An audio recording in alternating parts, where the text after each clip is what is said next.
우리 하나님이여 그들을 징벌하지 아니하시나이까. 우리를 치러 오는 이 큰 무리를 우리가 대적할 능력이 없고 어떻게 할 줄도 알지 못하였고 오직 주만 바라보나이다 하고, 유다 모든 사람들이 그들의 아내와 자녀와 어린이와 더불어 여호와 앞에 섰더라. 아멘. 아멘. 아멘. 저는 아들 셋, 딸 하나가 있습니다. 첫째가 딸인데요, 첫째 딸은 제가 거의 다 키웠습니다. 신학교 학부를 졸업하고 교육전도사로서 사역을 했었고, 아내는 직장 생활을 했었기에 제가 시간적으로 많은 여유가 있었기 때문입니다. 기저귀부터 분유를 먹이고 새벽마다 2시간씩 아이를 깨워서 분유를 먹이고 또한 트림을 시키는 이 모든 과정들을 2년 가까이 진행해 왔습니다. 그러면서 아이를 키우는 것은 정말 자신 있다라고 생각했습니다. 그런데 이후 줄줄이 비엔나 다니고 아들 셋이 계속해서 태어나면서 아이를 키우는 것은 결코 내 힘으로 할 수 없다라는 것을 깨닫게 되었습니다. 지난 주일 아침만 해도 아침에 제가 7시에 조금 넘어서 나오는데요, 그때 이제 밥을 먹는 우리 아들 셋을 바라보면서 큰 한숨이 나왔습니다. 밥을 먹으라 해도 먹지 않는 우리 첫째 아들, 또한 돌아다니면서 먹는 셋째, 그리고 천천히 밥을 먹고 있는 넷째, 속에서 우라통이 치밀어 나왔지만 바로 옆이 중등부실이어서 차마 큰 소리는 내지 못하고 이 끓어오르는 이 분노를 조용히 잠재우면서 나왔던 기억이 있습니다. 나의 한계가 어디인지 보게 되었습니다. 내가 어떠한 사람인지, 어떠한 인내를 가지고 있는지를 철저히 볼 수 있는 것이 바로 자녀를 양육하면서 가정이라는 이 공간에서 경험하였던 것입니다. 나의 진짜 민낯을 여실히 보여줄 수 있는 것이 바로 가정이기 때문입니다. 가정이 우리의 밑바닥을 보는 자리라면 교사의 자리는 어떨까요? 내 자식 4명도 아니 2명도 키우기가 힘든데 남의 자식이 최소 4명에서 많게는 10명 이상이 되는 그 자녀들을 키울 때 나의 밑바닥을 넘어 우리의 영적인 밑바닥을 우리는 보고 있지는 않습니까? 코로나 전까지만 해도 그래도 어느 정도 숨기면서 할 수 있게 되었지만, 코로나 이 팬데믹으로 인해 시대가 완전히 바뀌어 버렸기 때문에 교사로서 학생들을 양육한다는 것은 결코 쉬운 일이 아닙니다. 언택트와 교회라는 책에서 시대의 변화를 이렇게 소개하고 있습니다. 여전히 사람들이 원한 것은 니즈 정도였다. 최근에는 원추로 바뀌었다. 니즈가 필요한 것을 채우려는 욕구라면 원추란 자신이 필요한 것은 물론 자신이 원하는 것을 선택하는 것을 말한다. 니즈는 삶에도 반드시 필요한 것을 뜻한다. 원추는 반드시 갖지 않아도 된다. 하지만 더 좋은 것을 갖고자 하는 것을 뜻한다. 즉, 니즈는 기능적 필요라면 원추는 심리적 필요이다. 언택트 시대는 원추에서 한 발 더 나가야 한다. 바로 라이크다. 원하는 것을 넘어 자기에게 딱 맞아야 하며 거기에다가 의미와 가치도 있어야 한다. 과거에는 아이들이 필요한 것을 주기만 하면 되었습니다. 즉, 기능적 필요를 채워주면 그것으로 아이들은 어느 정도 양육할 수가 있게 되었습니다. 그리고 시간이 지나 문명이 발달하면서 팬데믹 이전에는 원츠, 내가 원하는 것을 이제는 스스로 찾고 선택하는 심리적 필요를 채워주지 않는다면 더 이상 아이들의 관심을 가질 수도 없습니다. 이제는 더 나아가 이 팬데믹 코로나 이후에는 이 원추를 넘어 라이크, 원하는 것을, 그에게 딱 맞는 것을, 좋아하는 것을 주어야 합니다. 그 주어진 것에 의미와 가치도 있어야 된다는 것입니다. 그러기에 지금 이 시대에 아이를 양육한다는 것은 결코 쉬운 일이 아닙니다. 아주대 심리학가 김경일 교수는 코로나 사피엔스라는 책에서 이런 말을 했습니다. 원추에서 라이크로 행복의 척도가 바뀐다. 이 팬데믹을 거치면서 원추에서 라이크로 우리의 행복의 척도가 이제는 바뀐다는 것이죠. 돈을 많이 버는 것이 아니라 이제는 내가 어떠한 것을 좋아하고 선택하였을 때 그것이 나에게 의미와 가치를 주느냐가 이제는 행복의 척도가 되었다는 것입니다. 주일학교를 보자면 주일학교 학생들마다 그 개개인이 추구하는 행복의 가치가 다릅니다. 그 척도가 다릅니다. 남들은 아무리 좋아도 내가 싫다라고 얘기하면 그것은 싫은 것이 되는 것입니다. 그런 개인들에게 행복과 만족감을 주기 위해서는 이제는 의미와 가치도 주어야 합니다. 전에는 1대 다수로 그들의 기능, 니즈만 채워주면 되었지만 이제는 1대 1도 부족합니다. 그들이 원하고 좋아하고 의미와 가치 있는 것들을 주는 것은 결코 쉬운 일이 아니기 때문입니다.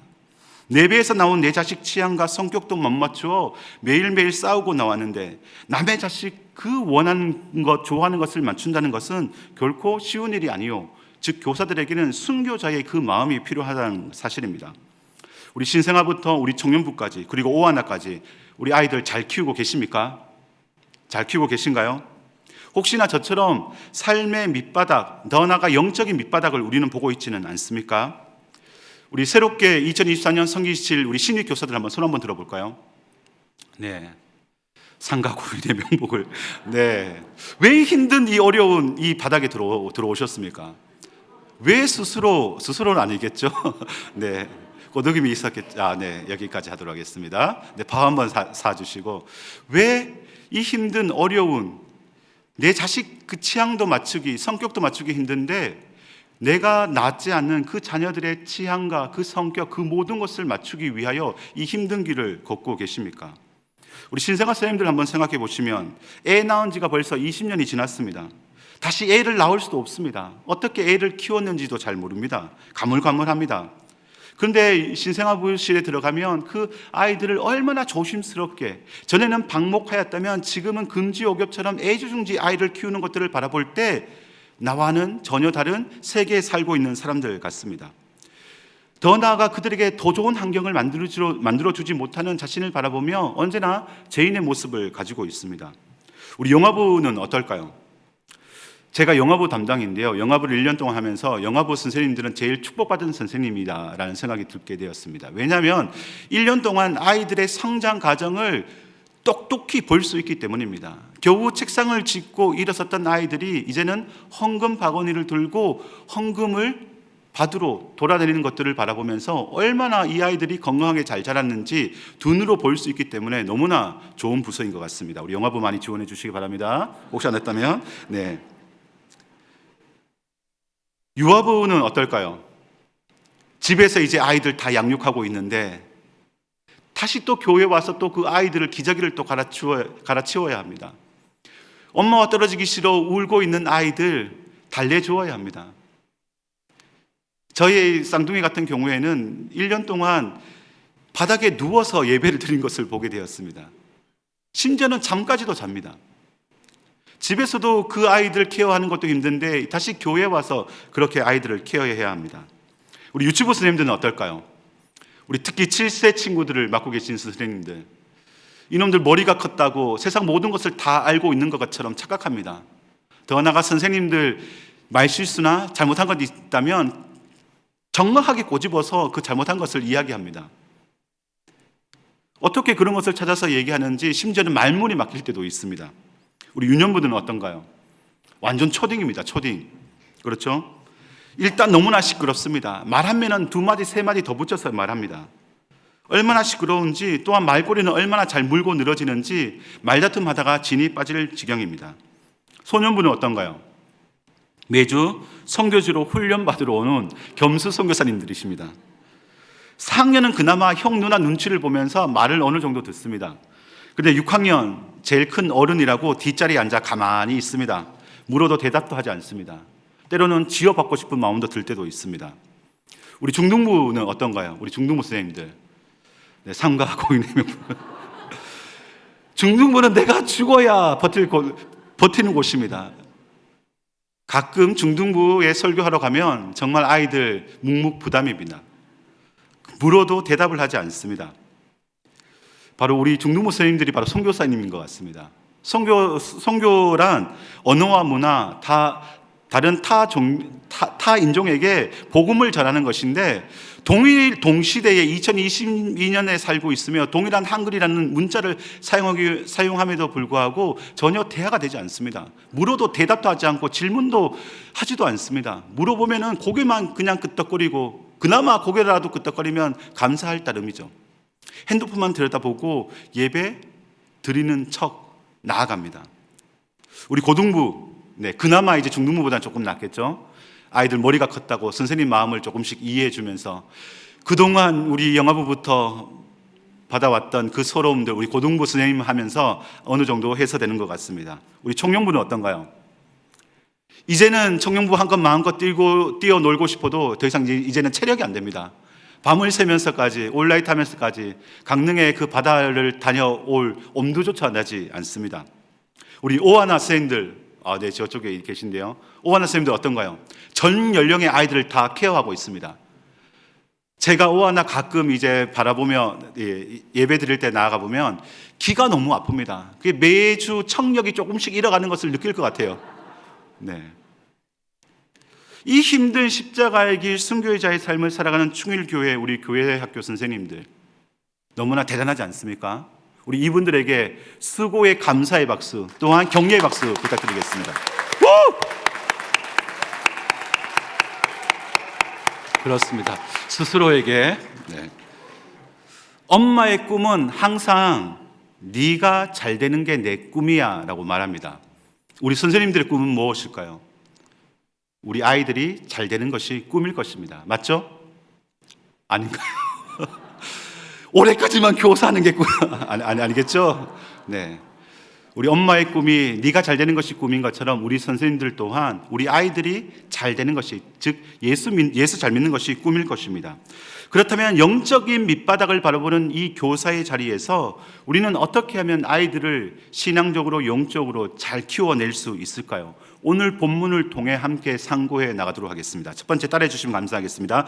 내 위치를 알면 서 있을 곳이 보입니다. 지금 유다와 여호사밧 왕에게 절대절명의 위기가 찾아왔습니다. 암몬과 모압 연합군들이 바로 유다를 쳐들어오려고 하기 때문입니다. 이런 상황 속에서 유다 왕 여호사밧이 한 행동이 있습니다. 바로 유다 온 백성들을 함께 모아 여호와 앞에 세운 것입니다. 우리 13절 말씀 읽어보겠습니다. 시작. 유다 모든 사람들이 그들의 아내와 자녀와 어린이와 더불어 여호와 앞에 섰더라. 아멘. 여호와 앞에 섰더라. 여기 중요한 표현이 있습니다. 바로 여호와 앞에 섰더라. 여호와 앞에 섰다는 이 말은 여호사밧이 이스라엘 백성들을 물리적으로 여호와 앞에 세웠다라는 것을 뛰어넘습니다. 내가 의지할 것은, 내가 바라볼 것은 오직 하나님, 여호와 하나님밖에 없다는 이 신앙과 믿음의 고백이 바로 이 여호와 앞에 섰다라는 이 단어에 나타나고 있는 것입니다. 모압과 암몬의 이 연합군들이 유다 백성들을 치러 오는 이 상황 가운데 내가 의지하고 내가 바라볼 것은 다른 그 어떤 것이 아니라 바로 여호와 하나님 한 분밖에 없다는 사실을 이 여호사밧의 신앙의 고백으로 지금 여호와 앞에 섰다는 이 표현으로 하고 있는 것입니다. 가장 낮은 겸손한 마음으로 하나님의 도움의 손길만을 바라보고 있는 지금 상황이 바로 여호와 앞에 섰다라는 이 단어의 의미인 것입니다.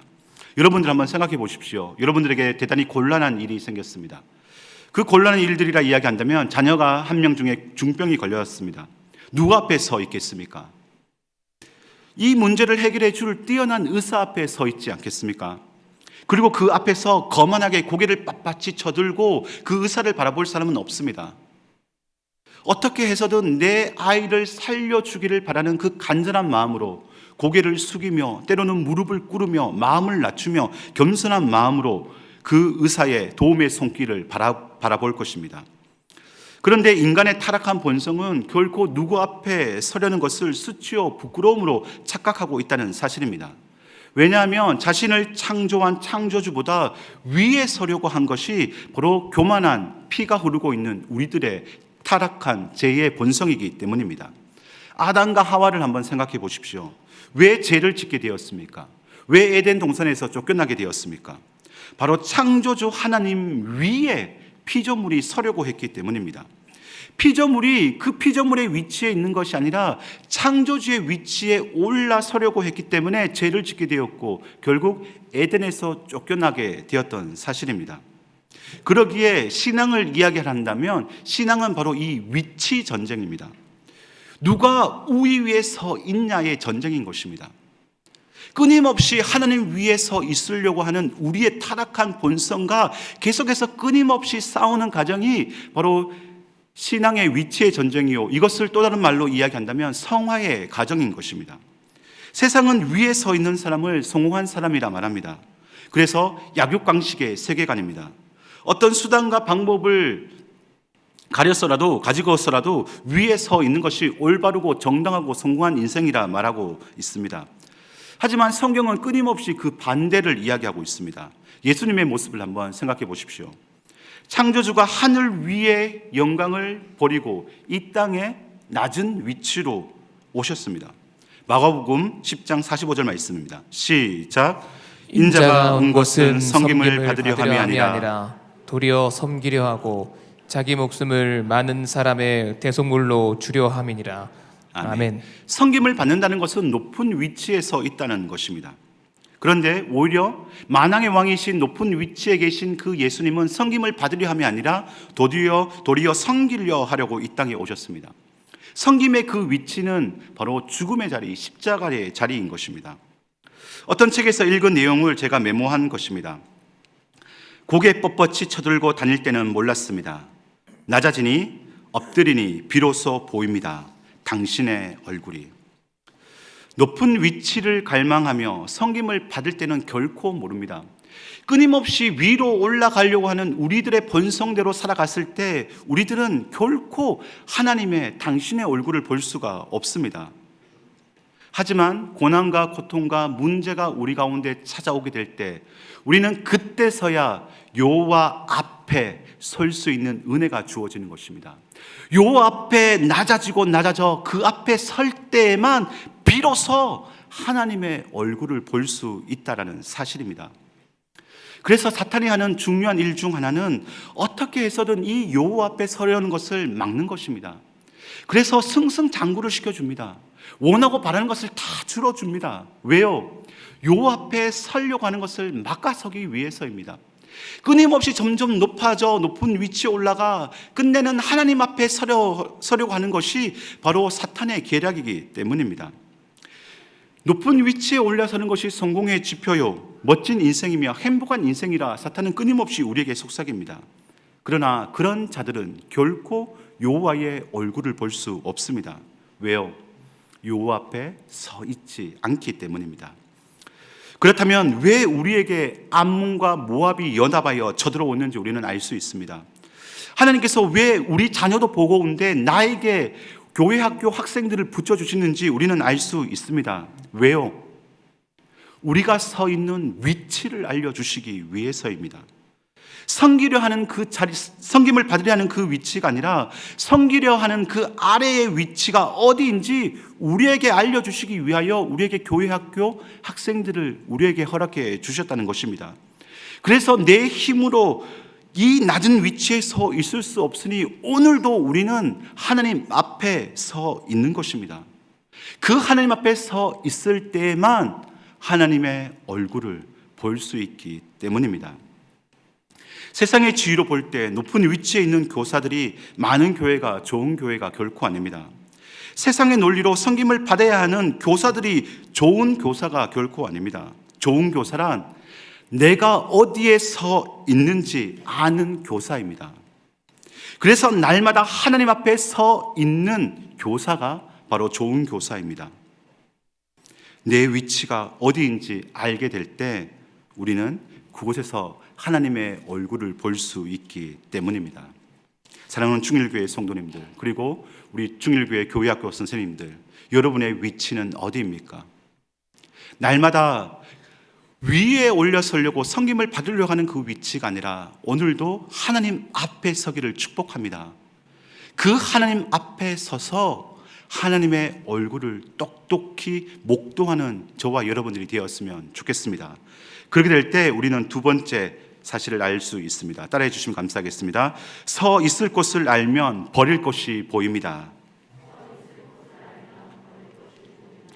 여호사밧과 유다 백성들이 하나님 앞에 서 있습니다. 하나님 앞에 서 있으니 드디어 버릴 것이 보이기 시작했습니다. 12절 말씀입니다. 시작. 우리 하나님이여 그들을 징벌하지 아니하시나이까. 우리를 치러오는 이 큰 무리를 우리가 대적할 능력이 없고 어떻게 할 줄도 알지 못하옵고 오직 주만 바라보나이다 하고. 아멘. 아멘. 여호사밧의 아버지인 아사의 길로 가지 않았습니다. 바알을 따르지 않았고 우상 숭배를 하지도 않았습니다. 오히려 계명을 지켰고 유다 온 백성들에게 율법을 가르쳐 지키게 했습니다. 그 순종을 통해 하나님께서는 여호사밧에게 큰 복을 허락해 주셨습니다. 블레셋과 아라비아 사람들이 수량 7,700마리, 수렴소 7,700마리, 15,400마리나 되는 어마어마한 수의 양들과 염소를 가지고 유다 여호사밧에게 조공으로 바치게 되었습니다. 견고한 요새와 국고성을 건축하고 여러 성들을 보완하였습니다. 용맹스러운 군사가 무려 116만 명이나 되었습니다. 역대하 18장에서 이제는 아람 군대와 싸운 그 경험치도 쌓였습니다. 결코 유다는 만만한 나라가 아닌 것입니다. 우리 역대상 17장 11, 12절 그리고 14에서 18절 말씀 읽어보도록 하겠습니다. 시작. 블레셋 사람들 중에서는 여호사밧에게 예물을 드리며 은으로 조공을 바쳤고 아라비아 사람들도 짐승떼 곧 수장 7,700마리와 수렴소 7,700마리를 드렸더라. 여호사밧이 점점 강대하여 유다의 견고한 요새와 국고성을 건축하고 군사의 수요가 그들의 족속대로 이러하니라. 유다에 속한 천부장 중에는 아드나가 으뜸이 되어 큰 용사 30만 명을 거느렸고 그 다음은 지휘관 여호하나니 28만 명을 거느렸고 그 다음은 시그리의 아들 아마시아니 그는 자기를 여호와께 즐거이 드린 자라. 큰 용사 20만 명을 거느렸고 베냐민에 속한 자 중에 큰 용사 엘리아다는 활과 방패를 잡은 자 20만 명을 거느렸고 그 다음은 여호사밧이라. 싸움을 준비한 자 18만 명을 거느렸느니라. 아멘. 오늘날로 따지자면 국방비 1,000조를 쏟고 있는 세계 최강국 미국의 군인 수가 140만 명 정도 됩니다. 그러니까 유다는 지금 최강대국인 미국과 맞먹을 정도의 군사력을 가지고 있는 어마어마한 강대국입니다. 유다 왕 여호사밧은 얼마든지 이 모든 것을 동원하여 암몬과 모압의 연합군과 맞서 싸울 수 있습니다. 이미 18장에서는 아까도 얘기했던 것처럼 아람 군대와 싸워 승리한 경험도 가지고 있습니다. 그럼에도 불구하고 그는 요 앞에 서 있으니 내가 버릴 것이 무엇인지 똑똑히 보게 되었던 것입니다. 요 앞에 서 있을 때 내가 지금 가지고 있는 군사수나 내가 가지고 있는 조공이나 내가 가지고 있는 그 경험이 중요하지 않다는 사실을 이 여호사밧은 철저히 깨달았던 것입니다.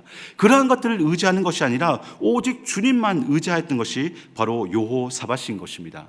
즉 내가 가진 것이 어떤 것인지 알게 될 때 우리는 드디어 버릴 것이 보이기 시작하는 것입니다. 누가복음 6장에 죄를 지은 향유 부인 여인의 이야기가 나옵니다. 이 여인이 자신의 전 재산이자 생명과 같은 향유를 예수님의 발에 부었습니다. 왜 예수님의 발에 그 값비싼 생명 같은 향유를 붓게 되었을까요? 그것은 바로 예수님의 발 아래에 서 있었기 때문입니다. 돈으로도 그의 인생을 해결할 수 없었습니다.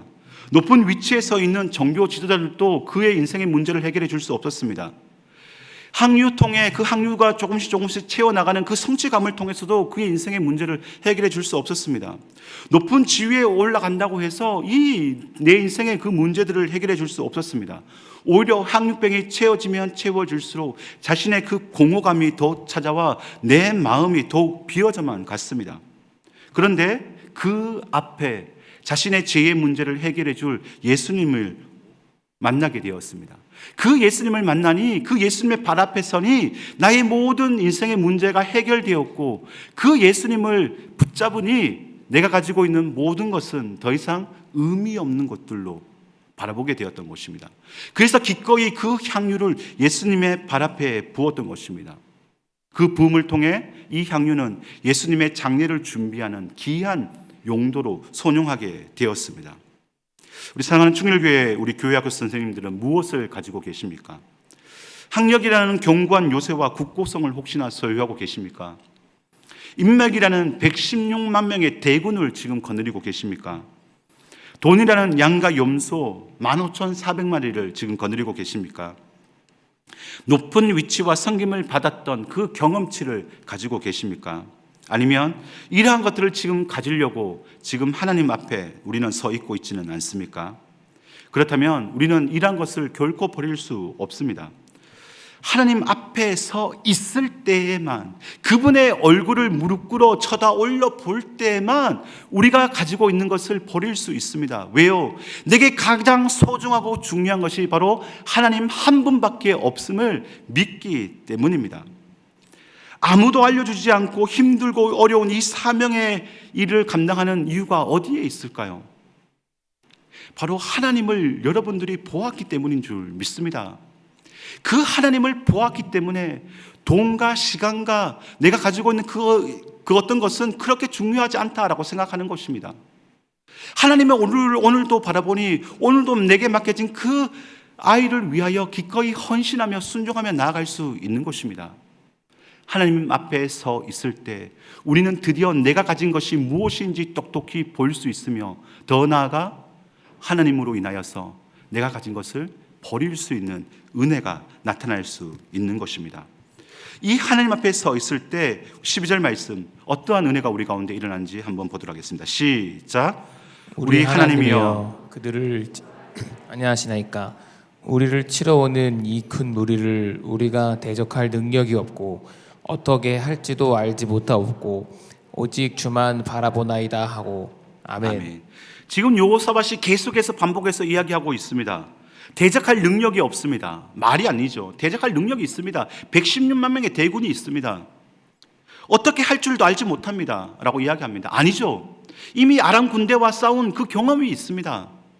그럼에도 불구하고 여호와 앞에 서서 하나님의 얼굴을 바라보니 내가 붙잡아야 할 것은 오직 하나님밖에 없다는 사실을 알게 될 때 그는 내게는 능력도 없고 어떻게 해야 될지 알지 못한다라고 이렇게 고백하고 있는 것입니다. 세상의 논리로 바라보자면 여호사밧은 무능하고 무지합니다. 낮고 낮은 자입니다. 하지만 하나님 앞에 서 있는 여호사밧은 결코 다릅니다. 그 모든 것 다 필요 없습니다. 오직 하나님만이 이 모든 것을 채워주고도 부족함이 없는 분임을 믿고 고백하기 때문입니다. 이 여호사밧의 고백이 신약으로 넘어오면서 이렇게 표현되었습니다. 빌보서 3장 7절부터 9절 말씀입니다. 시작.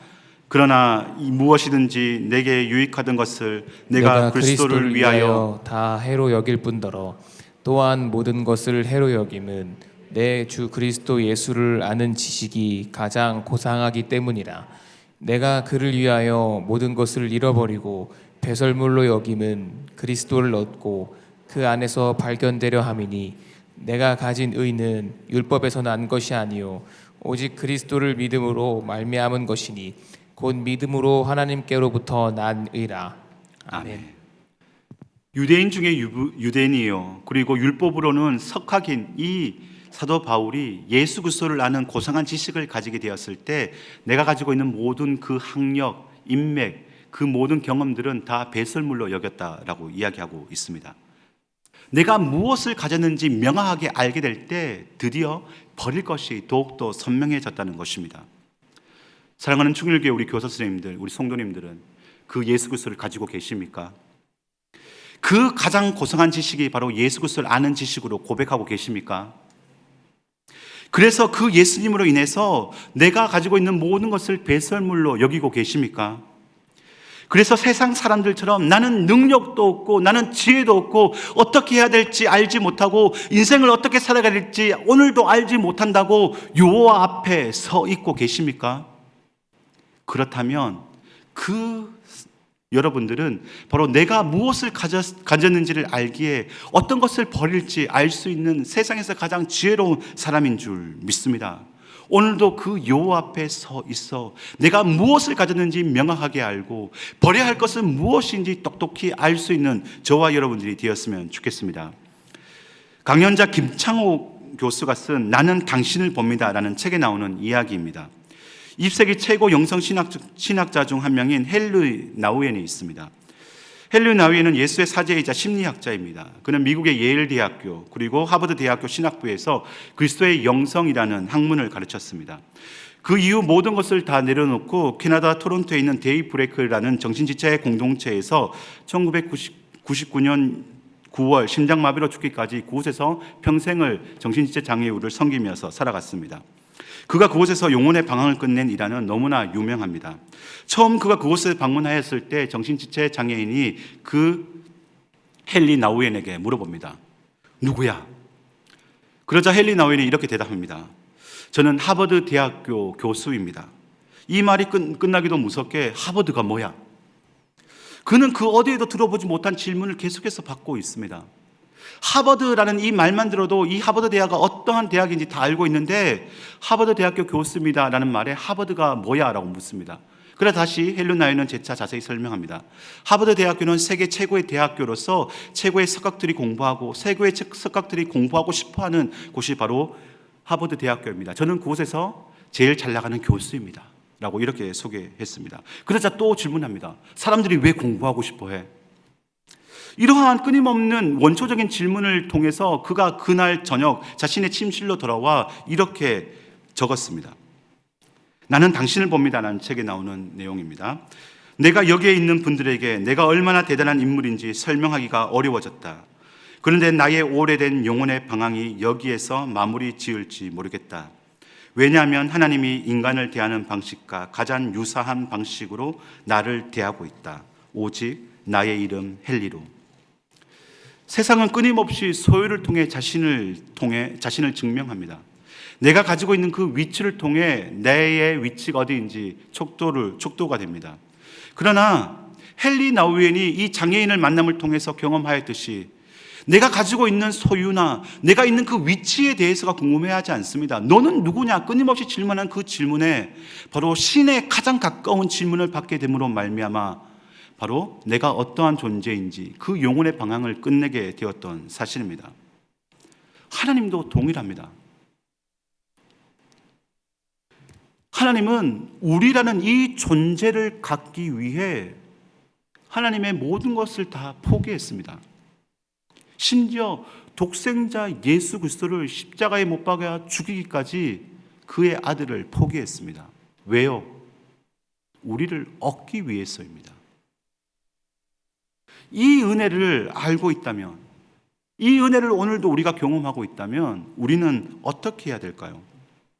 여러분들 손에 든 것은 무엇입니까? 여러분들이 지금 강력하게 붙잡으려고 하는 것은 무엇입니까? 여러분들이 지금 잃어버리지 않으려고 몸부림치고 있는 것은 무엇입니까? 다른 그 어떤 것이 아니라 오늘도 여호와 앞에 서 있기에 그 여호와 하나님 한 분밖에 없는 줄 믿습니다. 그 하나님을 붙잡으며 나아갈 때 나를 얻기 위해 당신의 아들을 십자가에 못 박혀 죽이시기까지 사랑하신 그 하나님의 사랑을 온전히 경험하게 될 줄 믿습니다. 오늘도 여호와 앞에 서 있기에 그분의 얼굴을 목도하며 내가 버려야 할 것은 무엇인지 명확하게 깨닫는 은혜가 나타나게 될 줄 믿습니다. 그렇게 될 때 우리는 마지막으로 우리에게 맡겨진 그 영혼들을 어떻게 잘 양육할 수 있을지 그 세 번째를 알 수 있습니다. 따라해 주시면 감사하겠습니다. 버릴 것을 알면 바라볼 뿐이 보입니다. 12절 말씀입니다. 시작. 우리 하나님이여 그들을 징벌하지 아니하시나이까. 우리를 치러오는 이 큰 무리를 우리가 대적할 능력이 없고 어떻게 할 줄도 알지 못하옵고 오직 주만 바라보나이다 하고. 아멘. 오직 주만 바라보나이다. 요 앞에 서게 됐을 때 그의 얼굴을 목도하게 되었을 때 내가 가진 것이 무엇인지 똑똑히 알기에 하나님 외에는 모든 것을 포기했던 그 여호사밧이 고백합니다. 오직 주만 바라보나이다. 여기에 나오는 오직 주만 바라보다의 이 히브리 원어는 이렇습니다. 마치 굶주린 갓난 아이가 엄마의 그 얼굴을 쳐다보듯이 이 여호사밧 또한 오직 힘들고 어려운 그 고통의 때에 하나님의 얼굴만 쳐다보겠다는 의미입니다. 아이에게 젖을 먹인 엄마들은 공감할 것입니다. 아이에게 젖을 먹일 때 그 아이와 끊임없이 눈맞춤을 합니다. 아이가 젖을 먹기 전 엄마의 눈을 끊임없이 쳐다봅니다. 그 눈빛은 어떤 눈빛일까요? 나 필요하니 돈 10,000원만 주세요. 이런 의미일까요? 아니죠. 엄마 배고파요. 젖 주세요. 엄마 나 배고파요. 젖 주세요. 엄마밖에 나의 필요를 채울 수 있는 사람은 없습니다. 그런 의미일 것입니다. 그래서 끊임없이 엄마의 얼굴을 쳐다봅니다. 그 아이의 눈동자를 쳐다본 엄마의 마음은 어떨까요? 내 모든 것을 다 녹여서라도 아이에게 다 주고 싶어하는 것이 엄마의 마음일 것입니다. 그 아이에게 내가 가지고 있는 모든 영양분이 다 빼앗겨 머리는 부석해지고 얼굴에는 기름기는 점점 줄어들고 나의 가슴은 점점 쭈그러든다 한다 할지라도 아이에게 나의 영양분을 주고 있기에 그 아이와 이제는 더 이상 둘이 아니라 하나이김을 내가 경험하기에 더 이상 힘들거나 어렵지 않습니다. 오히려 젖먹이는 그 시간이 엄마에게는 있어서 가장 행복한 시간인 것입니다. 왜요? 내 자녀와 하나임을 경험하는 시간이기 때문입니다. 지금 우리를 바라보고 있는 분은 누구입니까? 버릴 것을 손에 쥐고 있는 우리들은 결코 하나님을 바라볼 수 없습니다. 지금 손에 들고 있는 그것을 우리는 바라볼 뿐입니다. 그것이 나를 구원해주고 나를 살려주고 나를 회복시켜 줄 것이라 우리는 생각하고 있는 것입니다. 나는 문학의 숲에서 하나님을 만난다라는 책에 나오는 내용입니다. 개가 있습니다. 큰 개도 있고 작은 개도 있습니다. 둘 중 어느 개가 사납게 짖을까요? 작은 개입니다. 작을수록 위축되기 쉽고 그 두려움을 사납게 짖는 것으로 표현합니다. 사납게 짖는다는 것은 두렵기 때문입니다. 혼자 힘으로 강한 상대와 맞서기 때문입니다. 고수일수록 조용합니다. 자신의 내공을 알고 있기 때문입니다. 내 마음속에 뭔가 사나운 짖음이 있다면 그건 내가 하나님이 아니라 나를 의지하고 있다는 뜻입니다. 혹여나 우리들은 주님을 쳐다보고 있지 않기에 그 두려움으로부터 찾아오는 것들로 인하여서 우리는 이 작은 개처럼 세상을 향하여 나한테 다가오지 말라고 우리는 짖고 있지는 않습니까? 하나님 앞에 서 있지 않고 세상 속에 서 있기에 오늘도 내 위치는 낮아질 것 같고 오늘도 내가 가진 소유들은 강자에 의하여 빼앗길 것 같은 그 두려움에서 우리는 요 앞에 서 있는 것이 아니라 어떻게 해서든 더 움켜쥐려고 하고 더 높은 위치에 올려서려고 우리는 이렇게 사납게 짖고 있지 않냐는 것입니다. 기도의 소리가 아니라 세상에 우리의 아우성을 외치고 있지 않냐는 것입니다. 요사밧이 116만의 군사와 아람과의 전쟁의 경험과 경호한 성들이 있었지만 그 모든 것을 버렸습니다. 오직 주만 바라보았습니다. 주님만 바라볼 때 그들은 한 명도 피해를 보지 않고 암몬과 모압 연합군들이 서로 치고받고 싸워 자멸하는 것을 그는 똑똑히 보게 되었던 것입니다. 역대하 20장 22절 23절 말씀입니다. 시작.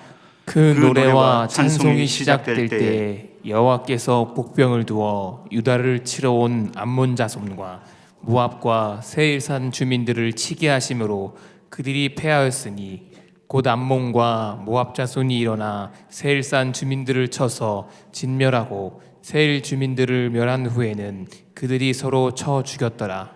아멘. 오직 주님만 바라볼 때 주님이 우리를 위하여 일하시는 줄 믿습니다. 오직 주님만 의지하며 나아갈 때 그 주님이 이제는 우리의 힘이 되는 줄 믿습니다. 우리 주님께서 일하신다면 그 누구도 막을 수가 없는 것입니다. 그러기에 우리들이 해야 할 일은 오늘도 내가 서 있는 위치가 어디인지 알아야 합니다. 그것은 바로 여호와 하나님 앞입니다.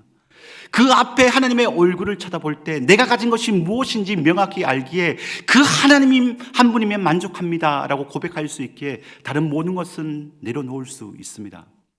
그 하나님만 바라보며 의지하는 사람들에게는 날마다 이 여호사밧처럼 승리가 따르게 될 줄 믿습니다. 예전에 쓴 글이 있어서 오늘 말씀과 연결되어서 함께 나누려고 합니다. 직장인들이 담배를 피우는 것은 숨쉬기 힘든 상황 가운데 담배를 피우면서 숨이라도 쉬기 위해서입니다. 그리스도인도 마찬가지입니다. 숨쉬기 힘든 그 상황 가운데 숨쉬기 위해 우리는 눈을 감습니다. 그것은 하나님을 더 잘 보기 위해서입니다. 그리고 기도에 숨을 쉽니다. 힘들고 어려운 인생길, 내 인생의 밑바닥을 바라볼 수밖에 없는 가정과 직장과 이 세상 가운데 세상 사람들은 한숨에 숨을 쉬기 위하여 담배 한 모금을 빨아들입니다. 그러나 그리스도인들은 그들과 다릅니다. 힘들고 어려운 일이 우리들의 가운데 찾아올수록 우리는 오히려 눈을 감는 것입니다. 그것은 역설적으로 하나님을 더 잘 보기 위해서입니다. 내가 바라봐야 할 것은 지금 내 눈에 들어오는 세상의 것들이 아니라 지금 내가 가지고 있는 내 경험치, 내가 소유한 것, 내 위치가 아니라 바로 눈을 감을 때 비로소 보이는 하나님의 얼굴을 보기 위해서입니다. 그리고 그 하나님의 얼굴을 바라보기 시작할 때 우리는 드디어 기도의 숨을 쉴 수 있습니다. 사랑하는 충일교회 성도님들, 또한 우리 교회학교 선생님들, 교회학교 교사로서 그 자리에 서 있는다는 것은 얼마나 힘들고 어려운 일인지 서 있는 사람만 알 수 있습니다. 가정이 우리의 밑바닥을 드러내는 것처럼 교사로서 우리의 영적인 밑바닥을 오늘도 바라볼 수밖에 없습니다. 더군다나 월급을 주는 것도 아닙니다. 알아주는 사람도 없습니다. 아이들은 말도 듣지 않습니다. 뭔가 내가 더 부족한 것 같습니다.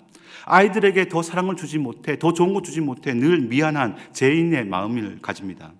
이런 상황 가운데 여러분들이 가지고 있는 것은 무엇입니까? 두 눈을 부릅뜨고 혹여나 내가 가져야 할 세상의 것들을 우리는 바라보고 있지는 않습니까? 더 높은 위치에 올라서기 위하여 우리는 혹여나 하나님을 나의 발판 삼고 있지는 않습니까? 그렇다면 우리가 서 있는 힘들고 어려운 이 자리, 그때마다 나의 위치를 기억해야 합니다. 그것은 바로 하나님 앞에 서 있어야 합니다. 그 하나님 앞에 서 있을 때 우리는 드디어 내가 가진 것을 알 수 있습니다. 하나님 외에는 다 배설물로 여길 수 있는 그 은혜가 우리에게 나타나는 것입니다. 그럴 때 하나님만 붙잡았기에 다른 모든 것은 내어줄 수 있는, 그래서 그것이 향유 부인 여인처럼 그 향유가 하나님 나라를 위하여 선용되는 것처럼 우리에게 가진 것을 내어줄 때 선용되게 될 줄 믿습니다. 더 나아가 그 상황 가운데 오직 주님만 바라볼 때 그 주님께서 우리의 모든 일들을 한 걸음 한 걸음 전진해 나가며 해결해 주실 줄 믿습니다. 오늘 이 밤이 바로 우리들이 요 앞에 서서 하나님만 바라보며 눈을 감고 기도의 그 한숨을, 기도의 그 숨을 쉴 수 있는 저와 여러분들이 되었으면 좋겠습니다.